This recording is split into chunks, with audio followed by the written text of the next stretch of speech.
चिदाकाश लीला ललित चिन्मय प्रेम प्रकाश श्रीहर्षण हिया लीला विमला रामचरित रसरास श्री गौरदेव आराध्य की अंतः लीला भाष प्रेम प्रदायिनी रस भरी मृदुला कहत रसास मृदुला कहत रसास। श्री सीताराम जी महाराज की जय।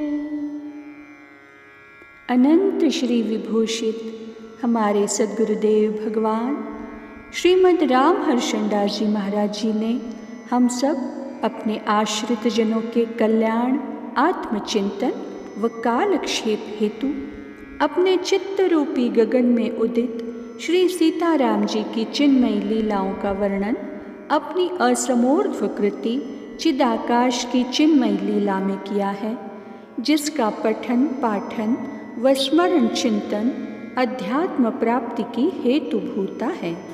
उपरोक्त ग्रंथ की क्रमशः वाक सेवा प्रस्तुत की जा रही है।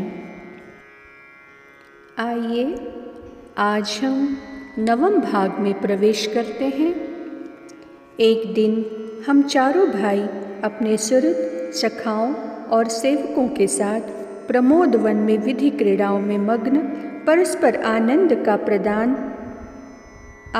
का आदान प्रदान कर रहे थे। वसंत का सुहावना समय वसंत श्री से सर्वविधि संपन्न सबके चित्त को आकर्षित कर रहा था। सुंदर सुकोमल नवीन हरे हरे पत्तों से आच्छादित विविध वृक्ष अपने अपने पुष्पों की भीनी भीनी सुगंध से दसों दिशाओं को सौगंधिक संपत्ति से संपन्न कर रहे थे। त्रिविध वायु बह बहकर सुंदर सुरभित पुष्पों का पराग पीने के लिए मधुलोलुप मधुपों को आमंत्रित कर रहा था। भ्रमरों की काली काली पंक्तियाँ वृक्ष पुष्पों में मडरा मडरा कर एवं मधु पी पी कर मत्त हो रही थी और गुण गुण का गुंजार करके वृक्ष सहित सुरभित सुमनों को बधाई दे रही थी। शरियों की कल कल धवल द्वारा ध्वनि एवं तटनी की तटवर्ती हरित भूमि जो वृक्षावलियों से युक्त थी, मुनिमन मोहिनी साकेत सुख दोहिनी थी। वहाँ समय समय पर सुर किन्नर कन्यकाएं विहार करके नंदनादि वन से विलक्षण प्रमोद वन में आनंद का अनुभव किया करती थी। विविध प्रकार के पक्षियों का कलरव एवं मयूर समूहों का नृत्य प्रमोद वन के वैभव की महिमा का स्मरण कराकर सबके चित्त को राम नामक वहाँ के राजकुमार की ओर ले जाने में सहायक सिद्ध हो रहा था। उक्त प्रकार प्रमोद विपिन के विहार में स्थित प्रमोद वन विहारी के मन में आया कि आधि भौतिक लीला आज ना करके आधि दैविक केली के द्वारा हम लोग आनंद की अनुभूति करें।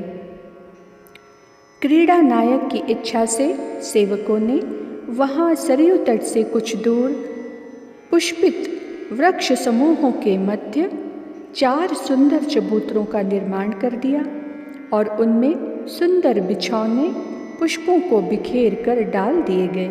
4 उत्तम चबूतरे नव्य भव्य और मनमोहक थे।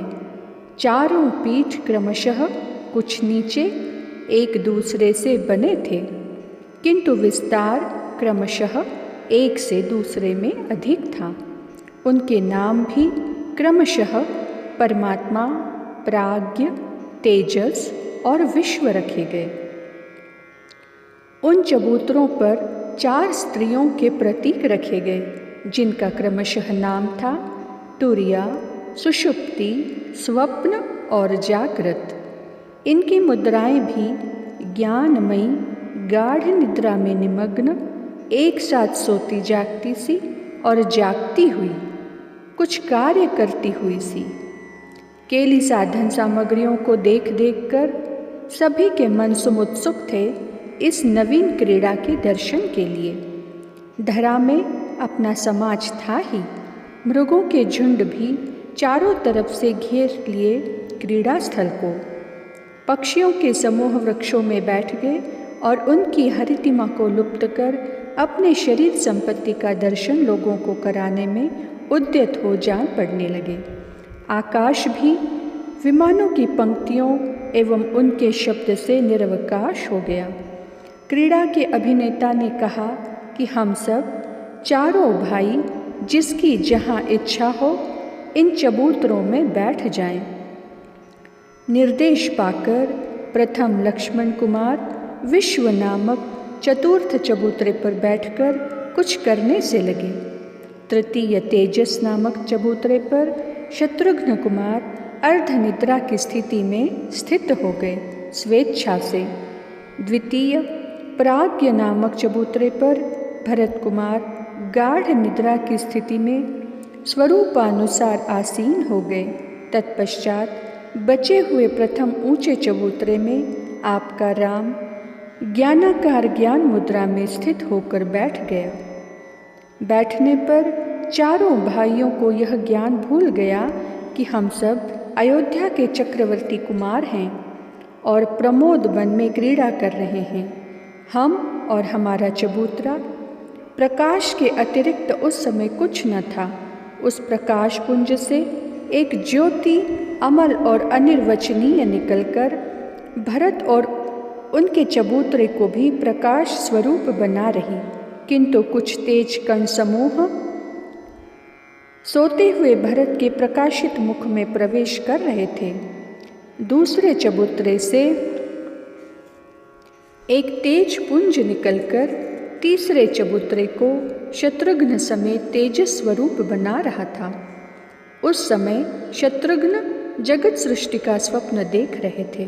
पुनः तीसरे चबूतरे से एक तेज की महाराशि निकलकर चतुर्थ चबूतरे को लक्ष्मण समेत प्रकाश स्वरूप बना रही थी। उस वक्त लक्ष्मण के ज्ञान में जगत की अपने स्वरूप से भिन्न प्रतीति न थी। सीता, मांडवी, श्रुतकीर्ति और उर्मिला उपर्युक्त अवस्थाओं के साथ अपने अपने स्वामियों में अंतर्भुक्त थी। इस प्रकार दिव्य दृश्य के उपस्थित होने पर साथ में आए हुए साथी चित्र लिखे से स्वयं की स्मृति से शून्य थे। ब्रह्मादि देवगण जय जय कर करके पुष्प वृष्टि कर रहे थे। सभी सिद्ध सुर मुनि समुदाय स्तुति कर रहा था। आप चारों भ्राता परब्रह्म स्वरूप चतुष्पाद हो, अर्थात वेद वर्णित ब्रह्म के परमात्मा यानी सबके कारण स्वरूप, प्राज्ञ, कारणार्णवशायी, तेजस, हिरण्यगर्भ और विश्व विराट विश्वरूप चार पाद हैं। चार होकर एक ही हैं और जगत कार्य के लिए एक ही आप अपने को चार पादों में स्थित करते हैं। आप श्री की महिमा अनंत है। जगत मर्यादा स्थापित करने के लिए चार पाद स्वरूप राम, भरत, शत्रुघ्न और लक्ष्मण के रूप में प्रकट होकर सबके नेत्रों का विषय बन रहे हैं। आपकी जय हो, जय हो। सभी सुर मुनि नाग कन्याएं पुष्पमाला, इत्र, रोरी, अक्षत, चंदन, लाजा आदि मांगलिक द्रव्यों की वर्षा करके मंगलानुशासन कर रही थी। यह सब ज्ञान केवल अपने को पूर्ण रूपेण था, क्योंकि आपका राम ज्ञान योग में स्थित चिदाकाश में उदित उक्त दृश्यों का दर्शन कर रहा था। शेष तीनों भ्राता भूले हुए से थे, क्योंकि भरत सुषुप्ति में, शत्रुघ्न स्वप्न में और लक्ष्मण जागृत कार्य यानी बाह्य विषय में स्थित थे। खेल इंद्रियातीत था। अपने अपने पाठ के अनुसार क्रीड़ा कला का प्रदर्शन करा के स्वप्न दशा से जग जाने के समान केली से विरत होकर अपने अपने चबूतरे से चारों भाई उतर आए और सब सखाओं, सुहृदों और सेवकों से मिले।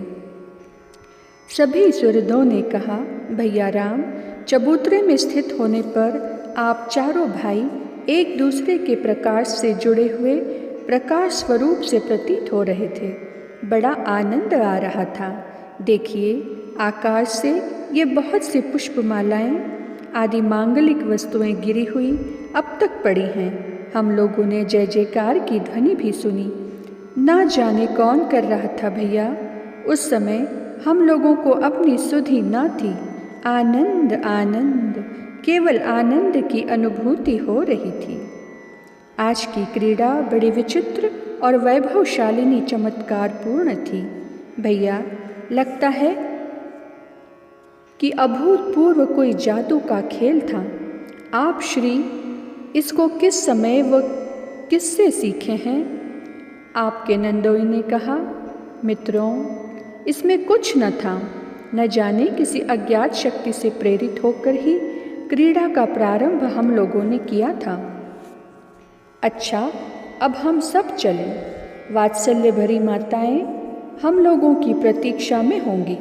इतने में ही कुछ वन देवियाँ एवं प्रमोद वन विहार हेतु आई हुई देव, किन्नर, गंधर्व और नागों की कन्याएं वहाँ आकर जय हो चक्रवर्ती कुमारों की कहती हुई अंजलिगत पुष्पों की वर्षा करने लगी और शिरनत संपुटांजलि कुछ दूर जाकर अदृश्य हो गई। हम लोग भी निज निज भवनों में प्रवेश कर माताओं के प्यार से संतृप्त का अनुभव किए।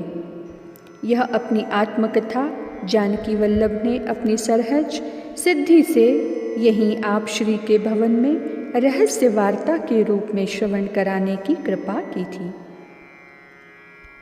जिसे मैं आज अपने प्राणवल्लभ के श्रवणों का विषय बनाकर कथा रसिक को कथा रस पिलाने की सेवा संप्राप्त कर सकी हूँ।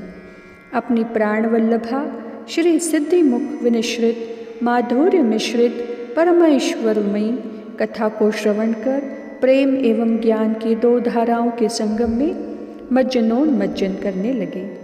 कथाहारी को परम एकांतिक कथा के श्रवण कराने से उनके आनंद में बाढ़ सी आ गई। पुनः प्रेम पूर्ण हृदय से उन्होंने स्वयं कथा कहना प्रारंभ किया, अपनी प्रिया के अनुरोध से। आज की चर्चा को वाणी यही विराम देती है।